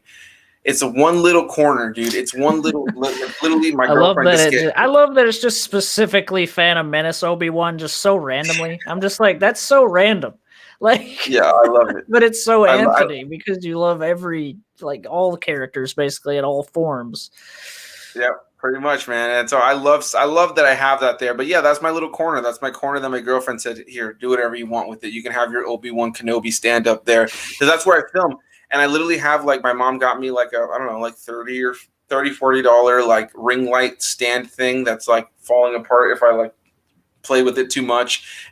Sometimes I'm filming a video and like it like slides down and closes and I have to like kind of like readjust it. And I film, I film and edit every single one of my videos on my phone. I literally like every single review that you've seen, Henry, all of them every single one, all of my Supercut videos, everything. Like for my Supercut videos, I just screen record clips from YouTube right there on my phone, and then I just edit it right there on iMovie. Like I live, that's literally there's not much to it, man, for what I do. You know what I mean? And so I think that what I've realized with YouTube is that it is so possible to do things cheap. Like right now, this setup, this microphone, I got for 20 something bucks on Amazon. This webcam, I got for like 20 something bucks on Amazon. I could definitely get better quality stuff, but for what I'm trying to do, what I'm making happen, Yeah. it's It's like, working. I used the same microphone for my reviews, and what I ended up doing was I used an iPhone. I paid like $10 for an adapter that I plugged this USB mic into, and then I plug it into my iPhone, and I literally just sit there and film. And man, when I look at my earliest videos, I was awkward. I wasn't what I am today. I'm so much more comfortable in front of the camera. I feel like I can continually talk, and you just have to start, man. You have to start, or you'll never start. It's the way I look at it now. You know. What were you yeah, gonna say, Trav? I'm sorry. don't let anybody tell you that you gotta have like the most expensive stuff, like, or editing software here and that. Like, look, one of my absolute favorite YouTubers, I've been watching a lot of him recently, is the Daily Woo, aka Adam the Woo. He literally just travels and just like shoots like these random, and he has a nice camera, okay, yeah, but his editing and everything is just so normal. Like it's just like shots and then he cuts it together, but then there's nothing more to his videos other than just normal, just firm cuts. Just like he Yeah. just cuts it together, puts it up, and he makes a lot of mistakes because that's just Adam. Like he's just like he'll do his outro and he's like he says something like click a like and lets me know that you care, and also, and then he gets distracted and says also and goes on and on about something else. Like he's not perfect by any standards, and he's totally cool with that, and his views are like insane, just because I think people just, I don't know, it's just cool because he did like a cross country trip where he like drove or flew to well, actually Florida as a matter of fact, and that's why I sent you that Gator, the link with the park or whatever that you've been to. Yeah, yeah. That's him. And then he like drove all the way across home, across the country to California where he lives, and just drove that whole thing and just did vlogs along the way. Like that kind of stuff is cool. Because he's shooting different amusements and stuff. He went to like this Flintstones, I don't know where it is. Like I think it's near Vegas, but Flintstones park thing, where it has like the different houses from the show. But yeah, like you don't have to have the best stuff, and and like I was saying to Rock Fan earlier, is like just start. And what you're saying now, because I read it earlier, feel like those type of videos are oversaturated. Like you never know, man. Like I'm not saying like, oh, your channel's gonna like absolutely take off, but like I can promise you that if you think it's fun and you think it's worth putting out, then do it. And you can always evolve as you go. Like I have slowly, like I basically did what Anthony has done, is get a light, get a mic and all that, but I got both of those pretty fairly recently into the channel. Like it's taken me this long to like actually get to the point of producing the content that I want to put out, because I think it's always a good idea to have goals for your channel. Like your Snack King Cole, y'all still here? Yeah. What's up, Snack? Another review crew member. Check out Snack King Cole if you haven't yet. He's another food reviewer of in the crew, and it's good stuff over there. But yeah, it's just like you should just like always be looking on the horizon of evolving your stuff. I have so many ideas of ways that I can upgrade my channel. It's just like sometimes you're not in the right time. You're just like, quite frankly, I say it all the time. I'm like, when I get paid in a couple weeks, I'm gonna get this and this for my channel, and then I just never do it. So it's just like you keep pushing it. But as long as I can keep the content going at the time, then I'm happy. Yeah. Yeah, my See? biggest motivation is nowadays is like I just don't like to see that the last video. I don't let the last video that I've made hit a week. I don't want to say it's have a, I don't want to see it say a week ago. Now that's not realistic for everybody, but for me, shooting reviews, I've kind of gotten it down to a science. Like I can, if I can, like for instance, I got home right before we did this. I walked my dog, took a shower, set up this live stream, had it all going, got the thumbnail ready, and then I set up my little setup and I filmed my review for the holiday special. Took me 6 to 7 minutes. Well, that one was a shorter one because you guys have seen my videos, so some of them are fairly long. But yeah, I'll just set the camera up, and then I know that within an hour I can get the video edited down to where I just need to add in like posters and all that kind of stuff, and you find like this rhythm with your channel, you know what I mean, and what motivates you and what keeps you going. And yeah, man, like I did so much of my channel for such a long time. Like there are videos in my channel, dude, where like there's like noises in the background or like a ringing sound, and I'm just like, oh man, I hate the fact that that's there. But you just kind of keep going, man. Like sometimes it's gonna work, sometimes certain videos you Yeah, look you're back gonna and fall like, flat on your face all through your channel's lifetime. absolutely, It's like gonna it's gonna happen a lot. it's about the next one, man. Like I look at my like for instance, like the supercut videos. Those have been like a great like kind of thing for me to kind of learn about editing in a really fun way. And I looked at the first two supercuts that I did compared to the last two I've done, and it is night and day. Like it's Mhm. night and day, like the cuts to the music and You the just learn as entertainment you value. go, and that's what Yeah. YouTube is. Yeah, but those videos are still there, right? Like, there's been a couple of videos that I've made unlisted or privated over the course, and maybe the videos that those are for me are like random like news videos that I chose to do like in my bed sometimes or like in my car, where like there's a new Star Wars show coming out, the Cassian Andor show, and I'm like, dude, there's like 1,000 like huge news like movie channels that are posting all about this with all the details. I'm like, all right, that for me, like the way, like those kind of videos, I'm like, all right, I'm not as happy with how they turned out. So I didn't delete them. I just made them private, you know. But for the most part, all my reviews and stuff, I love going back and revisiting reviews and just being like, number one, I can't fit in that shirt anymore, and number two, it's like,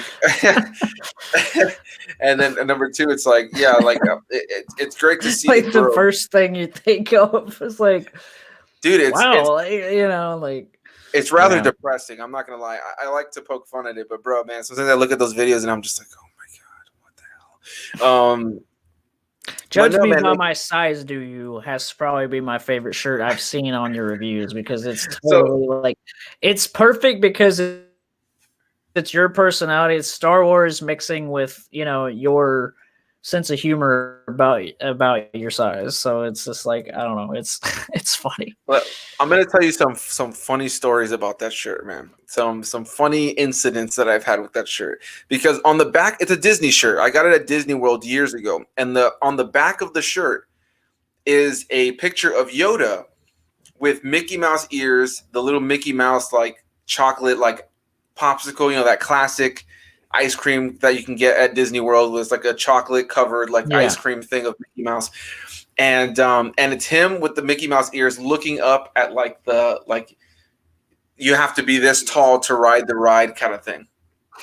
And so Yeah. that that's the shirt. It's like it's cute, it's funny, it's a Disney shirt. But dude, the front of the shirt just says "Judge me by my size, do you?"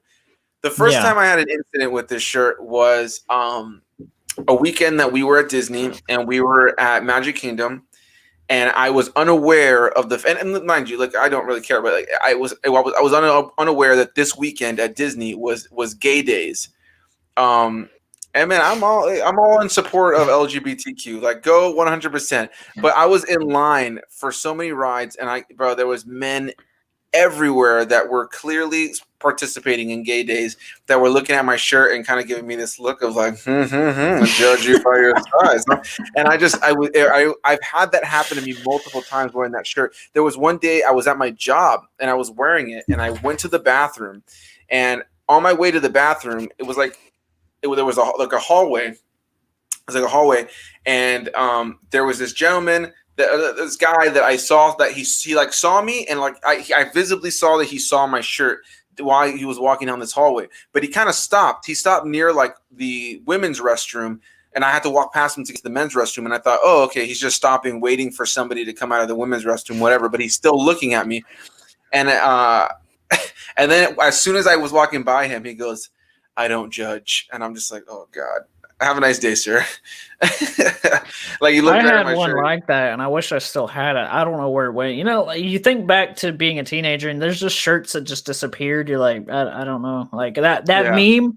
That's like, I think it's Morty waking up, and it's like, where this one shirt? Like it basically says, wake up in the middle of the night and wonder, where's this one shirt that you remember? Like that happens to me all Yeah. the time. Yeah. But I had one that it was green, and I don't know, it's like this certain texture. I don't know how to explain it, um, but I feel like it was big on me back then. I guarantee it can fit now. There's some old shirts I have that actually fit me better now. It's so weird, but it just says size matters not, and I've always thought that was because it's just that it's that classic shot of Yoda with the cane and he's looking kind of like back or whatever. I don't know if that's Yeah. the same image on your shirt, but I love that because it can be taken, and like I remember thinking about that back then too. Like I was like, people are gonna take this sexually. Like I just, I don't, because like you don't want it to be, because like Yoda's one of my favorite characters. So I'm just looking at it as like, this is cool because he's Yoda. He's like one of the most powerful like Jedi that there ever was, and um, I'm like 5'5" or 6" or something, like I don't know. I haven't checked my height in a while, but I'm a short guy, so I just always thought that was funny. Just like size matters not. Like I could be a Jedi and still be this short, you know. Just like Yeah. I don't know. But I wish I still had that because I would so wear that and wear it in reviews and yada yada. But you know, Yeah. do you ever like just curiosity? Is it always like the same? Just the shirt that you? I'm not saying like you plan to make a video in advance. Let's say like you got off work one night and then you're like, I'm gonna film tomorrow. Do you sometimes do what I do? Is like sometimes you kind of you don't plan the shirt, but you just happen to choose that one. It's like you choose it because you're like, I'm gonna wear this in a video tomorrow. I don't know. Like sometimes, just every now and then. It's most of the time what I'm already wearing, but I just think it's fun to sometimes think about like, well, what is gonna be on camera? I don't know. It's Yeah, kind no, of weird. what I can say that for me, that sadly has not been something I can do, because when you look at the earlier videos on my channel, I was wearing an abundance of shirts consistently. I have a ginormous hundreds of t-shirts collection of various shirts, but majority Star Wars, but like literally hundreds of t-shirts. And one of my favorite things to do for years, because I was really thin for a little bit, was to like I kind of had like an order of my shirts. I fit into Yeah. everything perfectly, and I would take one shirt off of the end, and I had like a stack. And then when I would take one off of the end, I would take the hanger, and I would take the shirt off the hanger, and I'd take something off of the stack, and I'd put it like in an order, and I always took off of the end. And so I always was wearing a different shirt, and I would not see another shirt for weeks or months at a time because I was just going through each shirt one at a time. Now, because I've turned into Chunky McGunky, uh, I have like all the shirts that were kind of like stay at home, kind of like chilling, like big shirts on me are all I'm wearing now. So if you genuinely, it's kind of sucks, but if you watch my channel and look at my like maybe like the last few months of my channel, it's a rotation of about the same 10 to 12 shirts, like, which is unfortunate. Like I almost kept thinking to myself at some point, like, is somebody going to call me on this at some point? Because it's like I'm literally wearing like the same rotation of like, I haven't bought any new shirts since I put on weight, and the quarantine is really where I put on majority of the weight, where like now it's like, oh, like, yeah, damn boy, like damn. But yeah, like it's this thing where like there's like a good chunk of my shirts that I just can't wear anymore. And so I'm wearing like the same rotation of shirts. I see here that Snack King Cole said that he tries not to wear his White white shirt. shirts. That's funny. Yeah. I mean, I watched Snack King Cole's video. One of them, that because I know that you did a color. What I mean, I know you have that review, that was it the review crew. mhm. Um, I know there was one. We do the hostess There was the stuff. hostess one. That's the one I saw. Yeah. Yeah, good times. Snake and Cole's got a great sense of humor, and I love his I am here, and it's like a big echo or whatever. He's got his own thing going on. Um, one of my like the one clip that like I have kind of planned in my head, like if I ever use anything that references Snack King Cole ever again in my video, I'm gonna do rather the some moment from like the Toe of Satan that he recently did, because he did the whole like, or you just like leave it in your mouth for as long as you have to, or Yeah. whatever, like for a certain amount of minutes or whatever. But him doing the was it the Travis Scott meal, or was it no? It was the Dayton Scott meal, because Dayton, the other leader of the crew, created his own meal like the Travis Scott meal and made us all do it basically. And I sucked at that challenge. I did not complete it. But Thomas killed it though. That's why I brought him on. But I think I still have that in my my watch later. I have to watch that because you put fail in the title, right? yeah, literally, guys. For those of you that don't know, like I'll see Anthony comment on my videos, and there was this one specific time where I'm like, "Is this in a certain order?" Because I feel like, it is, and then I'll go back, and every video he's commenting on, I'm like, "No, it's literally in upload order." And it's like he's just eventually getting around to all my videos, and the more videos I make, the more that stacks up for him. So that's funny. Yeah. But It's with everybody, man. Like I my watch later currently is almost 600 videos, and that's a mix of like the channels that like I already supported and like watched before I started doing YouTube and made friends on YouTube, just like all the bigger channels, and then the more the ones that I've made, the friends that I've made, those are all in the mix too. So I'm always behind on content, but yeah, man, now it's been funny to watch that. But hey, man, I actually have to start wrapping things up. If I feel you. unfortunately, yeah, man. I was just looking at the time. I was like, damn, man, it's late. But this has been great, man. I've had an amazing time doing this with you, bro. We got to do this again very soon. There's so much more to still talk about. I feel like we didn't even get into the. I honestly, I look forward to you getting further into the Clone Wars so we can get a little bit more into the nitty gritty. Maybe do a spoiler like live stream of some Star Wars stuff. That'd be cool. But yeah, guys, thank you so much for watching the stream. If you have, TravTries' link is down below in the description box. Go give them some love. Let them know I sent you. If you guys have not already doing that, this has been a lot of fun to do. Oh yeah, Snack King Cole says that he was telling a great story. Before we go, I want to hear you finish that story about that that collab. I just was looking at the time, and then my girlfriend's like, "I'm on my way home," and I'm like, "I gotta cook dinner." I'm like, "Oh goddamn." So yeah, big thanks to all of you guys. Trav's link is down below. So Trav, go ahead and finish that story, and then let us know what you got going on, man. You know, tell us about your podcast, all that jazz.